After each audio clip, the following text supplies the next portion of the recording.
Want to download multiple photos from your emails at once? I'll show you how to do it in just few taps. Let's dive in. First, open your AOL mail on your browser and log into your account. Go to the email that contains the photos you want to download. Once the email is open, scroll down to find the photo attachments. You might see them as thumbnails or previews. If you see a download all option, click it. It will automatically download all photos to your computer. If not, you will need to click each photo individually to open and download them to your computer. How do you store your photos? Do you prefer keeping them in cloud storage or on your device? Drop your answer in the comments below.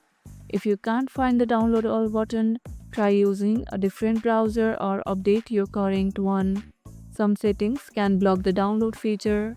If this tutorial helped, hit the like button, share it, subscribe, and leave a comment. Thanks for watching, and I'll see you in the next one.